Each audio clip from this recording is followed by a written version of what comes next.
आनंदित हूँ। प्रभु मैं आनंदित हूँ। अपने हाथों को उठाओ, अपने हाथों को उठाओ, बोला नहीं है, अपने हाथों को उठाओ। अब परमेश्वर से बोलो, परमेश्वर आपके वचन से मुझे प्यार है। परमेश्वर आपकी प्रार्थना से मुझे प्यार है। प्रभु आपकी प्रार्थना मुझे शुद्ध करता है। प्रभु आपका वचन मेरा शुद्ध करने का आधार है। प्रभु आपका वचन मुझे बल और हिम्मत देता है। प्रभु आपका वचन मुझे फलवंत करता है। प्रभु आपका वचन मुझे बढ़ाता है। बोलो आमीन, आमीन। परमेश्वर का धन्यवाद हो, परमेश्वर का अनुग्रह हो। तो आज का जो वचन है, आज के इस वचन के द्वारा परमेश्वर हर एक प्रियजनों को, हर एक भाई बहन को परमेश्वर आशीष दे, क्योंकि आज की इस प्रार्थना में आप सभी का वेलकम है। और मेरा विश्वास है कि आज की प्रार्थना में आप सभी लोग शामिल हैं। आमीन। क्योंकि प्रिय, प्रार्थना में क्या है कि बहुत शक्ति है। प्रार्थना में क्या है? बहुत शक्ति। अपने पड़ोसी को बोलो, बोलो बहन, प्रार्थना में बहुत शक्ति है। बहन, प्रार्थना में बहुत शक्ति है। भाई भी बोले दूसरे को, भाई भी बोल सकते हैं, भाई प्रार्थना में बहुत शक्ति है। भाई प्रार्थना में बहुत शक्ति है। आमीन। पूरी कलीसिया बोलेगी आमीन। धन्यवाद हो प्यारे पिता परमेश्वर का।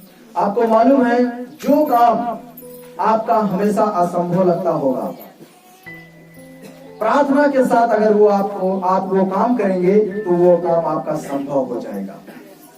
आमीन। क्योंकि प्रार्थना में बहुत शक्ति है।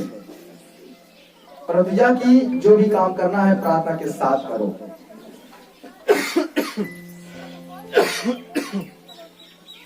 क्योंकि प्रार्थना के द्वारा हम परमेश्वर से, प्रभु यीशु मसीह से सब कुछ पा सकते हैं। किसके द्वारा? प्रार्थना के द्वारा। किसके द्वारा? प्रार्थना के द्वारा हम प्रभु से सब कुछ पा सकते हैं। और प्रार्थना के द्वारा हम प्रभु से सब कुछ मांग सकते हैं। ऐसी कोई भी चीज नहीं है जो प्रार्थना के द्वारा मांगी जाए और हमें ना मिले। आप प्रार्थना के साथ प्रभु से सब कुछ मांग सकते हैं। आमीन। परंतु हमारी जो प्रार्थना है उसमें विश्वास होना अति आवश्यक है। हमारी प्रार्थना में विश्वास होना क्या है? अति आवश्यक है। अगर आप चाहते हैं कि प्रार्थना में हम जो कुछ मांगे हमें परमेश्वर दे, तो हमें प्रार्थना में विश्वास करना अति आवश्यक है। आमीन। क्योंकि प्रभु यीशु मसीह अपने चेलों को अपने पास बुलाते हैं। प्रभु के कितने चेले थे? 12 चेले थे। और इससे अधिक और हम पढ़ते हैं तो 80 चेले भी हैं। जब लूका के हम 10 के 17, 18 में पढ़ते हैं, वहां पे देखते हैं प्रभु ने और भी चेले बनाए हैं। और हम सभी आज प्रभु के चेले हैं। आमीन। और 12 उन चेलों को प्रभु अपने पास बुलाते हैं। और जो 80 चेले होते हैं उनको भी प्रभु अपने पास बुलाते हैं और उनको एक बात बताते हैं। प्रभु कहते हैं अपने चेलों से, मांगोगे तो तुम्हें दिया जाएगा। इसलिए मैं आज आपसे कहता हूं, प्रार्थना में आप जो कुछ मांगते हैं विश्वास के साथ आवश्यक है कि आप मांगे। अगर प्रभु से मांगना है, जैसे प्रभु अपने चेलों को बोलते हैं कि मेरे पास आओ, चेलों को अपने पास बुलाए प्रभु और अपने पास बैठाया। और चेलों से क्या बोला प्रभु ने? मांगोगे तो तुम्हें दिया जाएगा। आमीन। एक बार यही बात अपने पड़ोसी से बोलो कि बहन, मांगोगे तो तुम्हें दिया जाएगा। भाई बोले, मांगोगे तो तुम्हें। प्रभु ने फिर एक बात और बोला अपने चेलों से। प्रभु ने कहा, खोजोगे तो तुम मुझे पाओगे। फिर प्रभु अपने चेलों को फिर से समझाए, कहा कि प्रभु ने खटखटाओगे तो तुम्हारे लिए खोला जाएगा। बोलो आमीन। जितनी बड़ी आपकी आमीन होगी, आपके लिए उतनी बड़ी आशीष होगी।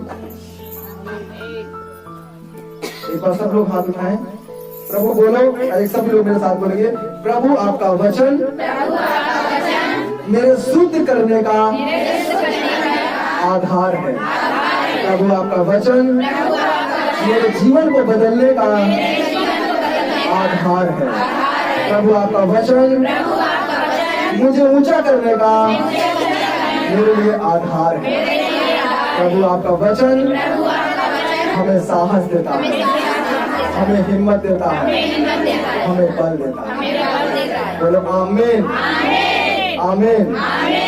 तो धन्यवाद हो परमेश्वर का, जो परमेश्वर का वचन हमें साहस और हिम्मत और बल हमें प्रदान करता है। आमीन। मेरे प्रियो, तो परमेश्वर ने अपने चेलों को अपने पास बुलाया और उन सभी को ये गहरा भेद प्रकट किया और उनको ये सुसमाचार सुनाया कि चलो सुनो मेरी बात, तुम जब मांगोगे तो तुमको दिया जाएगा, लेकिन आवश्यक ये है कि तुम विश्वास के साथ, आवश्यक है कि तुम मांगो। जब तुम मांगते हो तो तुम्हारा क्या होना चाहिए? सबसे पहले तुम्हारे अंदर विश्वास होना चाहिए। चेले पहले मांगते रहे लेकिन नहीं मिलता रहा, बहुत कोशिश करते रहे, नहीं मिलता रहा, उनकी प्रार्थना का जवाब उन्हें नहीं मिलता रहा। तब प्रभु यीशु मसीह ने उनको बुला के बोला, मांगोगे तो तुम्हें दिया जाएगा, लेकिन आवश्यक है विश्वास के साथ मांगो। आमीन। और खोजोगे तो तुम्हें मिलेगा, मिल जाएगा, पाओगे, खटखटाओगे तो तुम्हारे लिए खोला जाएगा। मेरे प्रियो, आज हमें अपने पूरी शक्ति के साथ परमेश्वर से मांगना है, कमजोर होके नहीं मांगना है ना। हमें कैसे मांगना है? पूरी शक्ति के साथ हमें परमेश्वर से मांगना है। आमीन। आज हमें परमेश्वर से पूरी शक्ति के साथ मांगने की जरूरत है। किसको किसको जरूरत है? ऐसी बहुत चीजें हैं जो आपको जरूरत है लेकिन मुझे नहीं मालूम है, लेकिन आप परमेश्वर से आप जब मांगेंगे पूरी शक्ति के साथ, आत्मा के साथ, परमेश्वर आपकी हर एक जरूरत को वो पूरा करेगा। क्योंकि मैं नहीं कहता हूँ, परमेश्वर का वचन कहता है। आमीन। हमें पूरे विश्वास के साथ प्रभु से मांगने की आज क्या है? आवश्यकता है, जरूरत है। आमीन।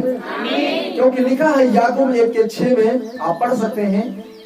याकूब 1:6 लिखा है, पर विश्वास से मांगे और कुछ संदेह ना करें, क्योंकि संदेह करने वाला समुद्र के लहर के समान है, जो हवा से बहती और उछलती है। बोलो आमीन। आज परमेश्वर के वचन को समझने की हमें जरूरत है। आपको आज परमेश्वर के वचन को समझने की जरूरत है। यदि आप परमेश्वर से कुछ मांगते हैं तो हमारे अंदर विश्वास होना चाहिए और बिना संदेह के मांगना चाहिए। सभी जन ध्यान रखेंगे कि आज हमें परमेश्वर के ऊपर विश्वास होना चाहिए और बिना संदेह के हमें परमेश्वर से मांगना चाहिए। आज बहुत सारे लोग हैं जो संदेह करते हैं, पता नहीं परमेश्वर मेरी प्रार्थना का जवाब देंगे या नहीं देंगे, पता नहीं परमेश्वर मेरी प्रार्थना को सुनेंगे या नहीं सुनेंगे। कई बार वो अपना मुंह लटका लेते हैं, निराश हो जाते हैं।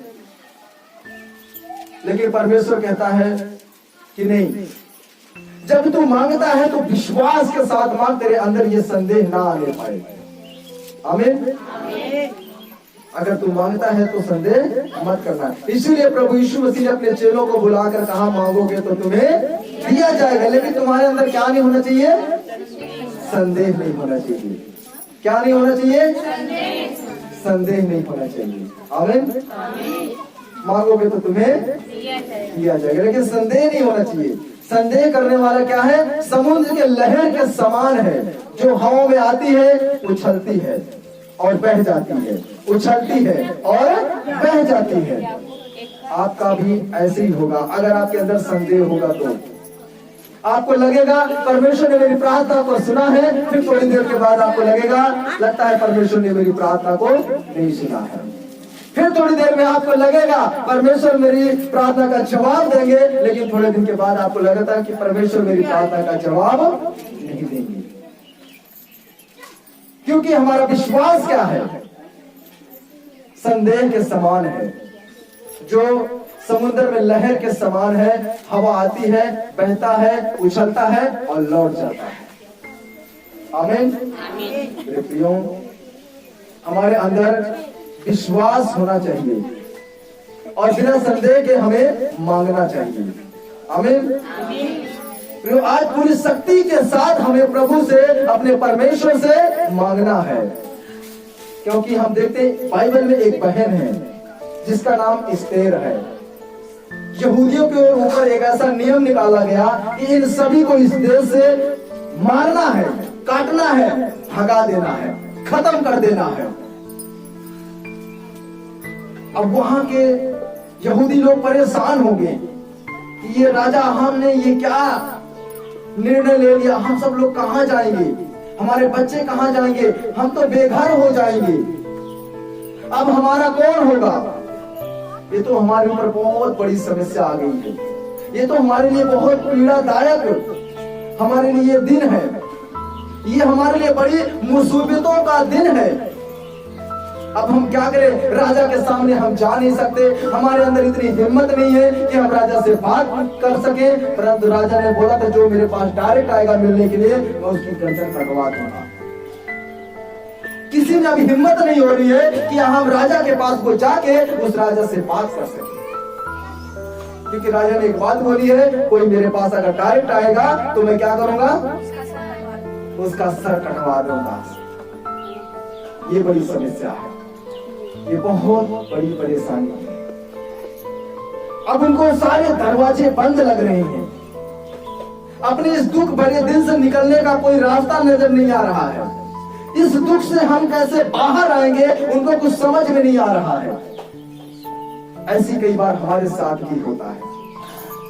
ऐसी परिस्थितियां, ऐसे हालात हमारे जीवन में भी दस्तक देती हैं।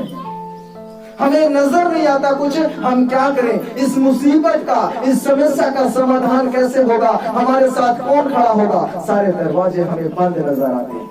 आमीन। अब क्या होगा? हर कोई घबराया हुआ है। आज वैसे ही हमारे देश में भी चल रहा है कि जो परमेश्वर को सच्ची आराधना करने वाले हैं, जो आत्मा के साथ परमेश्वर से आराधना करने वाले हैं, उनको डराया जा रहा है, जबरदस्ती उनको बंदी गृह में डाला जा रहा है, जबरदस्ती उनके ऊपर सताव हो रहा है, जबरदस्ती उनके ऊपर धर्म परिवर्तन का उनके ऊपर FIR हो रहा है, केस लगाया जा रहा है, झूठा बदनाम किया जा रहा है। अब कहां जाए? शासन प्रशासन के पास जाते हैं तो वही लोग ये सब काम करा रहे हैं, किसके पास जाए? सारे दरवाजे बंद नजर आ रहे हैं। लेकिन प्रियो, हमें घबराने की जरूरत नहीं है। जैसे हम बाइबल में देखते हैं कि यहूदियों में इतने सारे लोग थे, बड़े बड़े बलवान थे, बड़े बड़े जवान थे, लेकिन किसी के अंदर इतनी हिम्मत नहीं थी कि राजा के सामने वो जाके राजा से वो बात कर सके और इस नियम को वो टाल सके, उनको कह सके, समझा सके कि तुम्हारा निर्णय ये गलत है, हम सभी के लिए दुखदायक है। तब एस्तेर खड़ी हुई। आमीन। तब एस्तेर खड़ी हुई, क्योंकि उसने सुना था अपने पुरनियों से, अपने दादाओं से कि परमेश्वर जो इज़राइल का परमेश्वर है, कैसे उसने समुद्र के 2 भाग कर दिए थे, उसने सुना था। कैसे उसने दानियेल को सिरों के मांद से बाहर निकाला, एस्तेर ने सुना था। शद्रक, मेशक, अबेदनगो को कैसे परमेश्वर ने धधकते हुए आग से बाहर निकाला, एस्तेर ने सुना था। वो यहूदियों में से वह एस्तेर सबको छोड़ करके अपने उस इस्राएल के परमेश्वर अब्राहम, इसहाक, याकूब के परमेश्वर के सामने उसने घुटने टेक दिया और परमेश्वर से प्रार्थना करने लगी। क्योंकि मैं जानती हूँ कि तू ही वो सामर्थी परमेश्वर है, जहाँ पे कोई रास्ता नहीं होता है तू वहां से भी रास्ता बनाता है। हालेलुया। वो प्रार्थना करती है जहाँ हमारा कोई साथ देने वाला नहीं है, खुदा तू वहां पे भी साथ देता है, क्योंकि तूने कहा है मत डर मैं तेरे साथ हूँ। Hallelujah, hallelujah. आज याद रखना, अब्राहम, याकूब, इसहाक के परमेश्वर, इस्राएल का परमेश्वर, जैसे उसने वह राजा फिरौन को हरा दिया, लज्जित कर दिया, आज वैसे ही आपके शत्रु को भी परमेश्वर लज्जित करने वाला है, आपके शत्रु को भी परमेश्वर हराने वाला है। आपका बैरी आपसे मुख फेर कर आपके सामने से सर झुका कर जाने वाला है। बोलो आमीन। एक दूसरे से बोलो, बहन घबराने की जरूरत नहीं है, बहन घबराने की जरूरत नहीं है। भाई भी बोलेंगे, भाई घबराने की जरूरत नहीं है। परमेश्वर हमारे लिए रास्ता निकाल रहा है, परमेश्वर हमारे लिए रास्ता निकाल रहा है। बोलो हालेलुया, हालेलुया। आज ऐसी आपके ऊपर भी बहुत सारी ताड़नाएं आने वाली है, आ रही है, आ चुकी है। शैतान आपके खिलाफ काम कर रहा है, विरोधी आपके लिए एक बड़ा प्लान बना रहा है, आपके लिए विरोधी एक बड़ा गड्ढा खोद रहा है, आपको दिखाई नहीं दे रहा है। लेकिन याद रखना, अगर आपने खुदा के सामने अपने घुटने टेके हैं तो आपका विरोधी आपके सामने घुटना टेकेगा यीशु मसीह के नाम से। हालेलुया। वो जितना जुल्म आपके ऊपर करना चाहता है करने दो उसे, आप अपने घुटने सिर्फ परमेश्वर के सामने टेक कर रखो। लेकिन जब खुदा की लाठी उसके ऊपर पड़ेगी, आपको मालूम है परमेश्वर की लाठी में आवाज होती भी है और नहीं भी होती है। आमीन। लोग जितना आपको नीचे गिराएंगे परमेश्वर आपको उतना ऊपर उठाएगा। आमीन। जितना आपको लोग नीचे गिराने की कोशिश करेंगे परमेश्वर आपको उतना ऊपर उठाएगा। बोलो आमीन। डरने की जरूरत नहीं है, झुकने की जरूरत नहीं है, भागने की जरूरत नहीं है, सिर्फ अपने घुटने पे टिके रहो। परमेश्वर कहता है तू मेरे सामने घुटने टेक, मैं तुझे किसी के सामने घुटने टेकने नहीं दूंगा। आमीन। परमेश्वर महान है, परमेश्वर अद्भुत करने वाला है, परमेश्वर हमारे लिए मार्ग, हमारे लिए रास्ता तैयार करने वाला है। एस्तेर खड़ी हुई और बोलती है परमेश्वर से कि हे पिता, जैसे आपने हमारे पूर्वजों में आपने जैसे दानियेल को शेरों के मांस से निकाला, शद्रक और देवनागों को जैसे आपने धधकते हुए आग से निकाला, वहां से अगर तू फिरौन से अब्राहम को, इस्राएल की पूरी सेना को अगर तू बचा सकता है तो आज हमारे लोगों को भी तू बचा सकता है। हालेलुया। वो सबको छोड़कर इस देर परमेश्वर के सामने घुटना टेक दी और परमेश्वर से प्रार्थना करने लगी, अपने सारे दुख परमेश्वर को बताने लगी। अपने ऊपर जितनी संकट उसके समाज में आया था, उसके लोगों पे आया था, सब इस देर परमेश्वर को बताने लगी। पिता हम पर दया कर, प्रभु हम पर रहम कर, हमारी मदद, हमारी सहायता कर और इस राजा का, अहम का मन को आप गिरा दे। और जो बैरी उसके या हमारे खिलाफ काम कर रहे हैं उनको तो उसी के हाथों को चल देगा। आमीन। हालेलुया। याद रखना, जो बैरी आज आपके लिए प्लान ऐसा बना के रखा है, आपकी घात में, आपके ताक में बैठा हुआ है, इंतजार कर रहा है, आपको आपके बैरी का इंतजार को नहीं देखना है, क्योंकि परमेश्वर का मुख आपकी ओर है। आमीन। परमेश्वर का मुख किसकी ओर है? हमारी ओर है, आपकी ओर है। बोलो आमीन। परमेश्वर हमारे साथ खड़ा है। आमीन।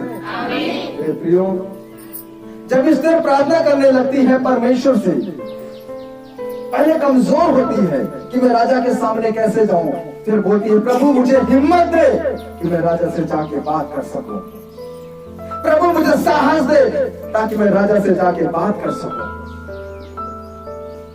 प्रभु मुझे शेरों के समान दहाड़ने की सामर्थ्य दे ताकि मैं राजा के सामने दहाड़ सकूं। हालेलुया। ताकि मैं राजा के सामने शेर के समान जाके खड़े हो सकूं, सिंह के समान जाके मैं राजा के सामने खड़े हो सकूं। मुझे बल और मुझे हिम्मत दे। हालेलुया। आज आपको भी, हमको भी आज अपने परमेश्वर से मांगने की जरूरत है। जिसके सामने हम खड़े नहीं हो सकते हैं, उसके सामने खड़े होने की परमेश्वर हमको हिम्मत देगा। आमीन। सिंह के समान परमेश्वर, शेर के समान परमेश्वर दहाड़ने की हमें सामर्थ्य देगा। इस देर ने जब यह प्रार्थना किया और परमेश्वर उसकी आत्मा में अगुवाई किया, जाके अपने पिता से बोल, मर्दिके से बोल और यहूदियों के लोगों को जाके वो समझाए कि वो 3 दिन प्रार्थना में रहे, कोई कुछ नहीं खाएगा, कुछ नहीं पिएगा। इस देर ने अपने पिता को बुलाया और अपना सारा ये शुभ समाचार जो परमेश्वर ने अगुवाई किया था मर्दिके को बता दिया, अपने पिता को बता दिया। और वहां पे जाके वो सब लोग उपवास में बैठ गए। हालेलुया। और यहाँ पे एस्तेर भी 3 दिन के उपवास में बैठ गई, ना कुछ खाया ना कुछ पिया। अपने दुख को लेकर, अपनी समस्याओं को लेकर परमेश्वर के सामने उसने घुटने टेक दिया।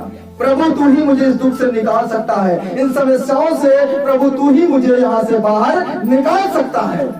आमीन। आज हमें भी आज ऐसे ही प्रभु से प्रार्थना करने की जरूरत है, एस्तेर के समान, कि प्रभु तू ही हमारे दुख से हमें बाहर निकाल सकता है, हमारी समस्याओं से प्रभु तू ही हमें निकाल सकता है। प्रार्थना में बहुत ताकत है, प्रार्थना में बहुत सामर्थ है। हालेलुया। मेरे प्रियो, जब 3 दिन पूरा हुआ तो एस्तेर शेर के समान खड़ी हुई, डर के नहीं। अब उसके अंदर परमेश्वर इतनी हिम्मत दे दिया है, इतनी सामर्थ्य दे दिया है, वो सिंह के समान खड़ी हुई और दहाड़ते हुए सीधा आहाब राजा के पास गई। सैनिक देख रहे हैं, हथियार लेके खड़े हैं, देख रहे हैं कि बिना आदेश के ये कैसे आ गई, बिना आज्ञा के ये राजा से मिलने के लिए कैसे आ गई। और वो सिंह के समान राजा के सामने जाके खड़ी हो गई। हालेलुया। और जाके राजा को सारी बातें जाके उसने बता दिया कि मैं तुझसे मिलना चाहती हूँ, मैं तेरे साथ बात करना चाहती हूँ, मुझे तू समय दे। जिसके पास इस देर से 1 महीना हो गया था मिले हुए, बात किए हुए, और उसकी बात को सुनकर परमेश्वर ने आम राजा का मन फिरा दिया और इस देर से मिलने के लिए उसने परमिशन दे दिया। हालेलुया। हालेलुया। सिर कटवाना चाहिए, लेकिन इसके सामने राजा ने अपना सिर झुका दिया कि आपका आदेश क्या है, आप हमसे चाहते क्या है, बताइए, हम आपके साथ बात करेंगे। हालेलुया। मेरे प्रियो, प्रार्थना में बहुत ताकत है, प्रार्थना में बहुत बड़ी शक्ति है। प्रार्थना आपके लाइफ में जो बंधन है, प्रार्थना उस बंधन को तोड़ सकता है। आपके जीवन में जो समस्याएं हैं, प्रार्थना के द्वारा आपकी वो समस्याएं खत्म हो जाएंगी। आपके जीवन में जो मुश्किलें हैं, प्रार्थना के द्वारा आपकी मुश्किलें खत्म हो जाएंगी। हालेलुया। परमेश्वर का वचन हमें शुद्ध करने का हमारे लिए आधार है। आमीन। परमेश्वर का जब आप वचन सुनते हैं तो याद रखना, जैसे आसमान में बादल करती है, वैसे ही परमेश्वर का वचन है, जब आपके जीवन में जाएगा वो खाली लौट कर नहीं आएगा। बोलो आमीन। आपके जीवन में परमेश्वर का वचन जाएगा तो खाली लौट कर नहीं आएगा। फिर से बोलो आमीन। मेरे प्रियो, और हम देखते हैं कि जो शत्रु प्लान बनाए थे यहूदियों को मारने के लिए, इस देर की प्रार्थना के द्वारा, 3 दिन की उपवास की प्रार्थना के द्वारा, उन विरोधियों को भी परमेश्वर ने जो गड्ढा उन्होंने खोदा था उनके लिए, उसके पिता के लिए, उसी गड्ढे में परमेश्वर ने उनको दफन कर दिया। हालेलुया। जो उन्होंने क्रूस बनाया था मूर्तियों को चढ़ाने के लिए, लटकाने के लिए, उसी क्रूस पर परमेश्वर ने उन शैतान, उन बैरियों को उसी क्रूस पर लटका दिया यीशु मसीह के नाम से। हालेलुया। आज हमारे लिए खुशी की बात है, बड़े आनंद की बात है कि आज हमें परमेश्वर की ओर से परमेश्वर की ओर दृष्टि करें, परमेश्वर की ओर अपनी आंखें उठाएं, क्योंकि परमेश्वर ने हमारी ओर अपना मुख किया हुआ है। जब आप प्रार्थना करेंगे परमेश्वर से, एक बड़ी सामर्थ के साथ, एक बड़ी शक्ति के साथ परमेश्वर आपके ऊपर उतरेगा और आपके हर वो काम जो आज असंभव लगता है उसको वो संभव करेगा यीशु मसीह के नाम से। आमीन। मेरे प्रियो, मेरे भाई, मेरी बहनें, आज हमें पूरी शक्ति के साथ प्रार्थना करने की जरूरत है। अगर आप किसी भी समस्या में हैं तो आप एस्तेर की तरह पूरी शक्ति के साथ आपको प्रार्थना करने की जरूरत है। परमेश्वर से आप बल मांगेंगे तो परमेश्वर आपको बल देगा, परमेश्वर से आप साहस मांगेंगे तो परमेश्वर आपको साहस देगा। परंतु हमें एस्थेर के भांति हमें प्रार्थना करने की, केवल अपने ही लिए नहीं, अपने समाज के लिए। जैसे एस्थेर ने अपने समाज के लोगों के लिए, समाज के लिए प्रार्थना किया, आज हमें भी वैसे ही प्रार्थना करना है, अपने ही लिए नहीं परंतु अपने समाज और समाज के लोगों के लिए भी प्रार्थना करना है। आमीन। अगर आप चाहते हो किसी से कि वो मेरे साथ अच्छा व्यवहार करे तो आपको भी पहले उसके साथ अच्छा व्यवहार करना पड़ेगा। आमीन। जब आपका व्यवहार अच्छा होगा तो लोग भी आपके साथ अच्छा व्यवहार करेंगे। आमीन। अगर आपसे कोई प्यार करता है, अगर आपसे कोई प्रेम करता है तो वो कभी भी आपके साथ वो गलत काम नहीं करेगा। आमीन। जैसे आप अपने साथ चाहते हैं लोगों को कि वो मेरे साथ करें, आपको भी वैसा उनके साथ करना होगा। जैसा आप चाहते हैं कि मेरी ये इज्जत करे, वैसे आपको भी उनकी इज्जत करनी पड़ेगी। अगर लोगों की आप बुराई करेंगे तो आपकी भी वो बुराई करेंगे। लोगों का आप ठट्टा उड़ाएंगे, मजाक उड़ाएंगे तो लोग भी आपका ठट्टा उड़ाएंगे, आपका मजाक उड़ाएंगे। अगर आप चाहते हो कि मेरे साथ अच्छा हो तो आपको भी उनके साथ अच्छा बनना पड़ेगा। आमीन। क्योंकि अगर आपका बच्चा अगर आपसे बोलता है मम्मी पापा मुझे रोटी दो, तो आप क्या देंगे उसको? रोटी देंगे या पत्थर देंगे? क्या देंगे? आपका बच्चा आपसे बोलता है मम्मी पापा मुझे मछली दो, आप मछली देंगे या उसको सांप देंगे? मछली देंगे, सांप नहीं देंगे। हालेलुया। क्योंकि आपको अपने बच्चों से क्या है? प्यार है ना? चाहे कितना भी पिता कसाई हो, जाहिल हो, डाकू हो, गुंडा हो, मवाली हो, लेकिन अपने बच्चे को अच्छी वस्तुएं वो देना चाहता है। आमीन। तो जो हमारा स्वर्गीय पिता है, जो स्वर्ग में विराजमान है, जो परमेश्वर है, उसको हमसे कितनी मोहब्बत है, जिसने हमारे लिए अपना एक बेटा दे दिया, तो वो हमें अपनी अच्छी वस्तुएं क्यों नहीं देगा? अगर हम लोगों के साथ अच्छा करेंगे तो हमारे साथ भी वो अच्छा करेगा। हालेलुया। जब हम बुरे होकर अपने बच्चों को अच्छी वस्तुएं देना जानते हैं तो परमेश्वर अपने भक्तों को क्या नहीं देगा? वो अच्छी चीजें क्यों नहीं देगा? देगा। इसीलिए परमेश्वर ने, प्रभु यीशु मसीह ने अपने चेलों को बुलाया, उनको बैठाया, उनको सुसमाचार दिया और उनको बोला मांगोगे तो तुम्हें तो मांगते ही नहीं हो, मांगोगे तो तुम्हें दिया जाएगा, खटखटाओगे तो तुम्हें तुम्हारे लिए खोला जाएगा, ढूंढोगे तो तुम मुझे पाओगे। आज आपको पूरे मन से, पूरे हृदय के साथ, पूरी आत्मा के साथ आपको एस्थेर की तरह मांगना है। जैसे एस्थेर ने परमेश्वर से मांगा अपने दुख के समय में, अपने दुख के समय में आज आप भी एस्थेर की तरह मांगे, क्योंकि परमेश्वर ने कहा मांगोगे तो तुम्हें। उसने 3 दिन परमेश्वर से मांगा, 3 दिन का उपवास रखा, 3 दिन तक उसने प्रार्थना किया, तब परमेश्वर ने उसको बल और हिम्मत प्रदान किया। आज आपको भी ऐसे ही पूरे मन के साथ, पूरे हृदय के साथ, एक प्रार्थना के साथ आपको भी परमेश्वर से मांगना है। आमीन। अगर परमेश्वर एस्थेर के जीवन में काम कर सकता है तो वो खुदा जो कभी बदलता नहीं है, जो युग युग एक से है, आज वो हमारे जीवन में भी काम करेगा। आमीन। लेकिन क्या है? मांगना कैसे है? पूरे तन से, मन से, पूरे हृदय से, पूरी आत्मा के साथ, एक बड़ी प्रार्थना के साथ हमें पिता से मांगना है। आप इस रीति से मांगते नहीं हैं। आमीन।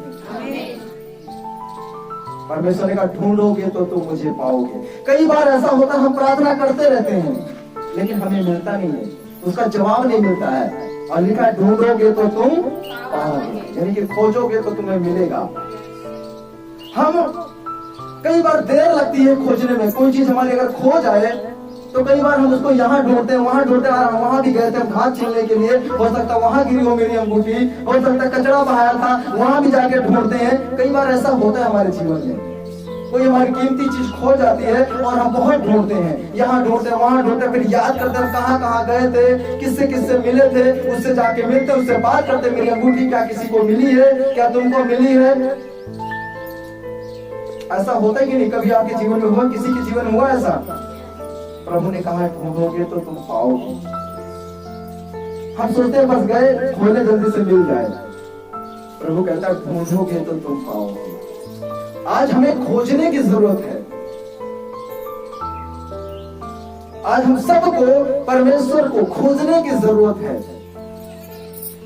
जैसे आप किसी चीज को खोजते हैं, यहाँ वहां जाके थोड़ा समय लगता है। कई बार परमेश्वर को हम खोजते हैं तो समय लगता है,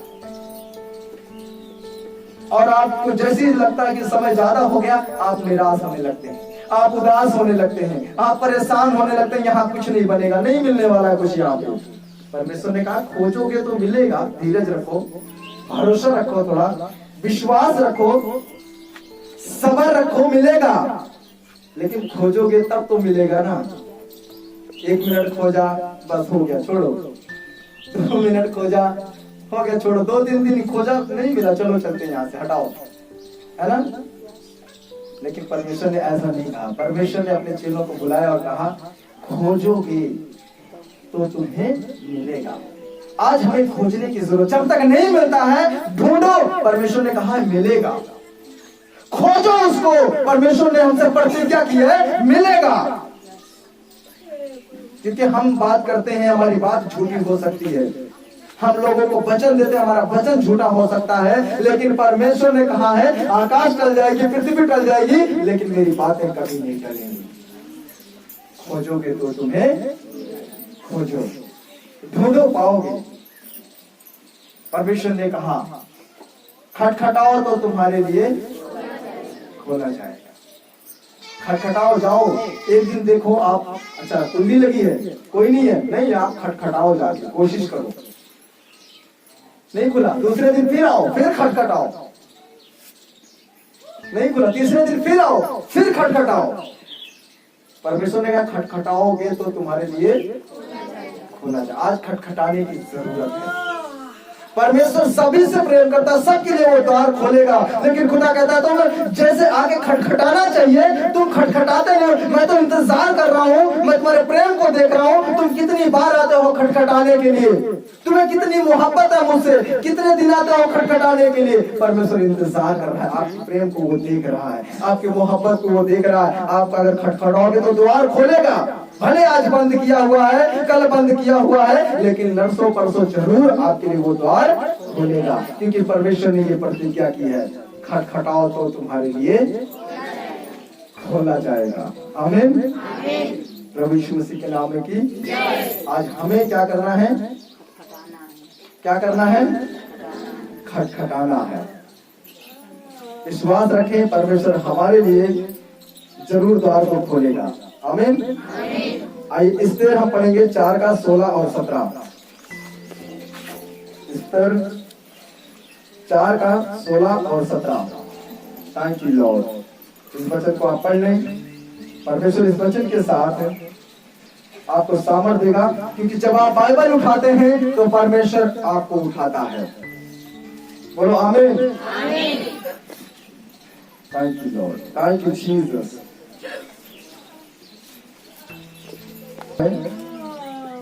सभी लोग ध्यान से सुना। तू जाकर सूसन के सब यहूदियों को इकट्ठा कर और तुम सब मिलकर मेरे निमित्त उपवास करो। 3 दिन रात ना तो कुछ खाओ और ना कुछ पियो। और मैं भी अपनी सहेलियों सहित उसी रीति उपवास करूंगी। और ऐसी ही दशा में मैं नियम के विरुद्ध राजा के पास भीतर जाऊंगी, और यदि नाश हो गई तो हो गई। हालेलुया। अब वो क्या कहती है कि 3 दिन का मैं उपवास करूंगी अपने सहेलियों के साथ, तब मैं राजा के सामने जाऊंगी। जो होगा सो होगा, अब मुझे कोई डर नहीं है। इससे पहले घबराई हुई है, इससे पहले डरी हुई है, लेकिन जब उसने प्रार्थना किया 3 दिन, उपवास किया 3 दिन, तो उसके अंदर परमेश्वर ने सिंह के समान हिम्मत दे दिया, शेर के समान हिम्मत दे दिया। और अब बोलती है अब तो मैं राजा के सामने जाऊंगी, अब जो होगा सो होगा, देखा जाएगा। मरूंगी तो मरूंगी, देखा जाएगा, लेकिन अब मैं राजा के सामने जाऊंगी। हालेलुया। आज आपको भी परमेश्वर के सामने जाने की जरूरत है। आज एस्तेर के समान आपको भी, एस्तेर का भांति आपको भी आज परमेश्वर को खोजने की जरूरत है, परमेश्वर से आपको मांगने की जरूरत है। एस्तेर के समान आपको भी खटखटाने की आज जरूरत है। जो होगा सो होगा, लेकिन पहले मैं परमेश्वर से मिलूंगी। हालेलुया। पहले मैं अपने परमेश्वर का कार्य करूंगा, उसके बाद मैं वापस राजा के सामने जाऊंगी। आमीन। आज हम देखते हैं कि परमेश्वर हमारे जीवन में ऐसी बहुत बार परीक्षाएं लेके आता है। हम परमेश्वर के सामने घुटने टेकने के बजाय हम लोगों के सामने घुटने टेकते हैं। अगर एस्तेर के भांति अगर हम भी परमेश्वर के सामने घुटने टेक दें तो परमेश्वर हमें भी शेर के समान, सिंह के समान वो हिम्मत देने वाला है। हमारे दुखों में वो हमें साहस देने वाला है। आमीन। यहाँ पे हम एक चीज देखते हैं कि एस्तेर अपने लिए सिर्फ प्रार्थना नहीं करती है, परंतु अपने समाज के लिए और समाज के लोगों के लिए भी वो खड़ी होती है। आमीन।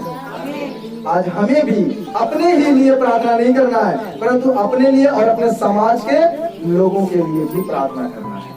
अपने गांव के लिए भी हमें आज प्रार्थना करने की जरूरत है। आमीन। फिर से बोलो आमीन।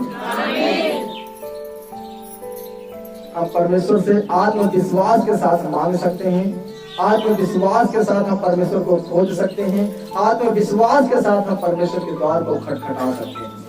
आमीन। लेकिन हमारे अंदर क्या होना चाहिए? आत्मविश्वास होना चाहिए। आमीन। परमेश्वर आपको कभी भी निराश नहीं करेंगे जब आत्मविश्वास के साथ आप परमेश्वर को खोजेंगे। कभी भी परमेश्वर आपको निराश नहीं करेंगे। भजन संहिता 34 का हम पढ़ेंगे 17 और 18। थोड़ा थोड़ा आगे इधर हो जाए जो लोग आ रहे हैं, ताकि वो बैठ सकें। Thank you Lord. थोड़ा थोड़ा आगे जो बहन लोग, आप लोग, हाँ आप तो बैठे रहे, अभी जगह बीच में थोड़ा हुआ, भैया आ जाओ आगे जी। Thank you Lord. खुदा अपने भक्तों को अपनी हजूरी में लेके आया और हम सब परमेश्वर के आभारी हैं जी। तो हम क्या हैं? आत्मविश्वास के साथ हमें परमेश्वर से मांगना है, पहली बात। दूसरी बात, आत्मविश्वास के साथ हमें परमेश्वर को खोजना है। तीसरी बात, हमें आत्मविश्वास के साथ परमेश्वर को खटखटाना है। आमीन। आप विश्वास करें, परमेश्वर आपको कभी निराश नहीं होने देगा, कभी परमेश्वर आपको उदास नहीं होने देगा। भजन संहिता 34 का 17 और 18 पढ़ेंगे। लिखा है, धर्मी दुहाई देते हैं और यहोवा सुनता है। लिखा है, धर्मी दुहाई देते हैं और यहोवा सुनता है और उनको सब विपत्तियों से छुड़ाता है। यहोवा टूटे मन वालों के समीप रहता है और पीछे हुओं का उद्धार करता है। बोलो आमीन। अभी आपसे मैं इससे पहले क्या बोला था? परमेश्वर ने क्या कहा? आत्मविश्वास के द्वारा आप परमेश्वर से मांगो। और परमेश्वर ने यहाँ कहा क्या बोला? टूटे मन वालों के वो समीप रहता है। परमेश्वर जानता है आपके हृदय को, परमेश्वर आपके मन को जानता है और आपसे परमेश्वर आज बात करता है कि तू आत्मविश्वास के साथ अगर मुझसे मांगेगा तो मैं तुझे जरूर प्रदान करूंगा, मैं तुझे निराश नहीं होने दूंगा। आत्मविश्वास के साथ जब तू मुझे खोजेगा तब मैं तुझे मिलूंगा, मैं तुझे निराश नहीं होने दूंगा। परमेश्वर ने कहा आत्मविश्वास के साथ जब तू द्वार को खटखटाएगा तो मैं तेरे लिए खोलूंगा, मैं तुझे निराश नहीं होने दूंगा। आज मेरे प्रियो, हमें एस्तेर के समान, एस्तेर के भांति हमें भी परमेश्वर को आज ढूंढना है, खोजना है और परमेश्वर से प्रार्थना करना है। अपने ही लिए नहीं, परंतु अपने लोगों के लिए, अपने समाज के लिए और समाज के लोगों के लिए भी। जैसा हमारा जीवन है, परमेश्वर कल उनका भी जीवन ऐसा बनाएगा। पता नहीं कब से कौन कितनी प्रार्थना कर रहा है, लेकिन आप जब प्रार्थना करेंगे हो सकता है उसको किसी बात की जरूरत हो, किसी चीज की जरूरत हो, और आपकी प्रार्थना के द्वारा उसकी जरूरत पूरी हो जाए। हालेलुया। इसलिए अपने के लिए नहीं, अपने समाज के लिए और अपने समाज के लोगों के लिए भी आप प्रार्थना करें, क्योंकि आप लोगों के साथ जब अच्छा करेंगे परमेश्वर आपके साथ अच्छा करेगा। इसलिए जो लोग आपसे प्रेम करना शुरू करेंगे, देखना वो कभी भी आपके साथ गलत नहीं करेंगे। हालेलुया। इसलिए आज जैसे आप गलत नहीं हैं, आज आप लोगों के साथ अच्छा करना चाहते हैं। अगर आप ऐसा चाहते हैं तो विश्वास रखें, परमेश्वर भी आपके साथ अच्छा चाहता है। आमीन। मेरे प्रियो, परमेश्वर हमें अपने वरदानों को प्रयोग करने के लिए बोलता है। खुदा ने हमें कुछ वरदान दिए हैं, कुछ शक्तियां दी हैं, और परमेश्वर कहता है उसको प्रयोग में लाओ। तुम शांत बैठे हो, तुम चुप बैठे हो, परंतु परमेश्वर कहता है उसको क्या लाओ? प्रयोग में लाओ। आमीन। वो हमें आश्वासन देते हैं कि हम अपने प्रयासों में सफल होंगे। हमें लगता है हम निराश होंगे, असफल होंगे, लेकिन परमेश्वर हमें आश्वासन देता है कि नहीं, तू जो आज प्रयास कर रहा है इसमें तू असफल नहीं होगा, परंतु तेरा यह प्रयास तेरे लिए एक बड़े सफल का कारण बनेगा। आमीन। परमेश्वर हमें हिम्मत देता है, हमें आश्वासन देता है, तू निराश नहीं होगा, तू सफल होगा, असफल नहीं होगा, तू सफल होगा यीशु मसीह के नाम से। आमीन। मेरे प्यारे, मेरे भाई, मेरी बहनें, बस याद रखना सर्वप्रथम यही है कि हम परमेश्वर से मांगे। स्टार्ट हमारे वहीं से करना है। सर्वप्रथम हमारे लिए क्या है कि हम सिर्फ परमेश्वर से मांगे, सिर्फ परमेश्वर को हम खोजें, और सिर्फ परमेश्वर को हम क्या करें? खटखटाएं। आमीन। प्रभु यीशु मसीह के नाम है कि प्रभु यीशु मसीह के नाम है कि क्योंकि परमेश्वर जैसे एस्थर अपने समाज के लिए खड़ी हुई है, समाज के लोगों के लिए खड़ी हुई, आज हमें भी अपने समाज के लिए खड़ा होना है, समाज के लोगों के लिए खड़ा होना है। सिर्फ अपने ही लिए प्रार्थना नहीं करना है, क्योंकि परमेश्वर ने हमें क्या बनाया है? एक पहरुआ बनाया हुआ है। क्या बनाया है? पहरुआ बनाया है। यशायाह 56 का 10 पढ़ेंगे। यशायाह 56 का 10। जैसे एस्थर अपने समाज के लिए पहरुआ बनी, समाज के लोगों के लिए पहरुआ बनी, अपने लिए पहरुआ बनी, आज वैसे ही परमेश्वर हमें भी समाज के लिए पहरुआ बनाया हुआ है, ठहराया हुआ है। हमें अपने ही तक सीमित नहीं रहना है, अपने समाज के लिए भी कार्य करना है। आमीन। समाज के लोगों के लिए भी प्रार्थना करना है, एस्थर के भांति। यशायाह 56 का 10 लिखा है, उसके पहरुए अंधे हैं। ध्यान से सुनना। लिखा है उसके पहरुए अंधे हैं, वे सब के सब अज्ञानी हैं, वे सब के सब गूंगे कुत्ते हैं, जो भौंक नहीं सकते, वे देखने वाले और लेटे रहकर सोते रहना चाहते हैं। आमीन। खुदा कहता है, मेरे प्रियो, उसके पहरुए अंधे हैं।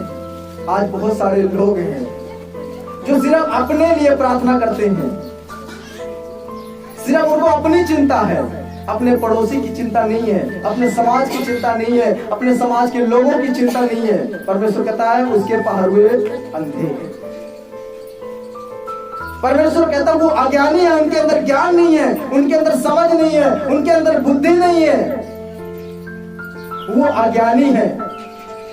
परमेश्वर कहता है वो कुत्ते की तरह है जो भौंकते हैं, वो कुत्ते की तरह है जो भौंकते नहीं है। दो बातें बोल रहा है परमेश्वर। हालेलुया।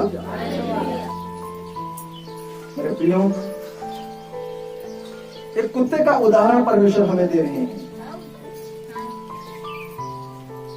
एक कुत्ता अगर आप पालते हैं, अगर वह कुत्ता को आप अच्छा से खिलाते हैं, नहलाते धुलाते, साफ सुथरा रखते हैं, बढ़िया उसको खाना खिलाते हैं, अपने साथ खिलाते हैं। कई लोग ऐसे मैंने देखा है, ऐसे लोग होते हैं जो कुत्तों से इतना प्यार करते हैं, इतना लाड प्यार उससे करते हैं। अगर वही कुत्ता अगर आपके घर में है, अगर घर में अगर कोई आ जाए उसको देखकर ना भौंके, शांति से बैठा रहे, चू चू करता हुआ सोता रहे और खराटे मारते हुए, तो कैसा लगेगा? चोर आए अगर वो ना भौंके, दुश्मन आए उसको ना भौंके, तो आपको कैसा लगेगा?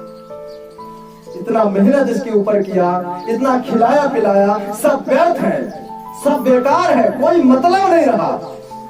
अपने दुश्मन को देखकर तो ये भौंकता ही नहीं है, बैरियों को देखकर मेरे ये भौंकता नहीं है, ये बस खाता है, चुपचाप पड़ा रहता है सोते हुए।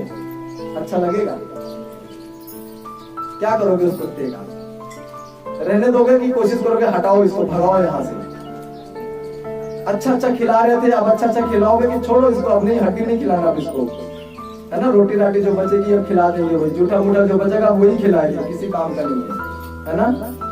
वैसे ही परमेश्वर कहता है, मैंने तुम्हारे समाज के लिए मैंने तुम्हें पहरुआ ठहराया है। जैसे कुत्ता भी लोग रखते हैं तो पहरेदारी करता है। हमारे पड़ोस में है एक भाई, उनके पास कुत्ते हैं, वो पहरेदारी पूरा करते हैं। रात 24 घंटे जाके देखो घर पे, इतने बड़े बड़े हैं, देख के ही डर लगेगा आपको। हालेलुया। तो वही घर की पहरेदारी करते हैं। वैसे ही परमेश्वर ने आपको अपने लिए, अपने समाज के लिए, समाज के लोगों के लिए आपको एक पहरुआ ठहराया है, ताकि आप भौंक सके, परमेश्वर का शुभ समाचार बता सके। ये नहीं कि बस सुनने के बाद आराम से खाओ पियो सोते पड़े रहो। ऐसा पहरुआ नहीं चाहिए परमेश्वर को, ऐसा कुत्ता नहीं चाहिए परमेश्वर को, भौंकने वाला कुत्ता चाहिए। हालेलुया। परमेश्वर को कौन सा कुत्ता चाहिए? भौंकने वाला। परमेश्वर का वचन सुनाने वाला चाहिए, परमेश्वर का वचन बोलने वाला चाहिए, सुनने ही वाला नहीं चाहिए, सोने